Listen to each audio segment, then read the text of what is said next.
দেশের অস্থির পরিস্থিতির কারণে একসময়ের ব্যস্ততম থানাগুলো পুরোটাই স্থবির হয়ে পড়েছিল, ভেঙে পড়েছিল আইনশৃঙ্খলা ও সেবা কার্যক্রম। তবে অস্থিরতা কাটিয়ে আবারও কর্মচঞ্চল হচ্ছে থানাগুলো, কর্মস্থলে ফিরছেন পুলিশ সদস্যরা।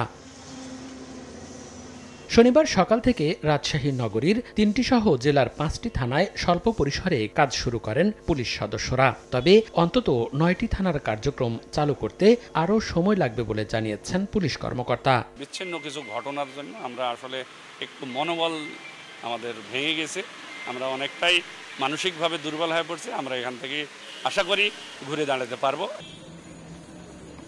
খুলনাতেও কর্মস্থলে যোগ দিয়েছেন পুলিশ সদস্যরা। তাদের দায়িত্ব বুঝিয়ে দিতে দেখা যায় কর্মকর্তাদের। খুব শিগগিরই সড়কে টহলে নামবেন বলে জানান তারা। চট্টগ্রাম মহানগরীতে কিছু কিছু থানায় সচল হচ্ছে পুলিশি সেবা কার্যক্রম। থানার ভেতরে পোশাক পরিহিত অবস্থায় কাউকে না পাওয়া গেলেও সাদা পোশাকে দায়িত্ব পালন করতে দেখা গেছে কিছু কিছু পুলিশ সদস্যকে।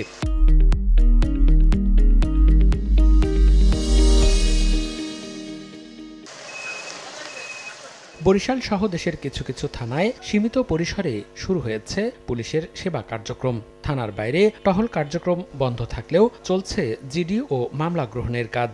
জি অভিযোগ নিয়ে এসে আমরা অভিযোগগুলো গ্রহণ করি, আর আমাদের পুলিশ কাজ করছে সীমিত আকার হলে ইন্টারনাল কাজগুলো আমরা করছি, এবং বাইরে নিরাপত্তা পুরোপুরি নিশ্চিত হলে আমরা বাইরে ইনশাল্লাহ নেমে পড়ব।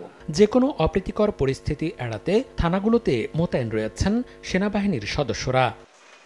মনিরুজ্জামান প্রান্ত, সময় সংবাদ।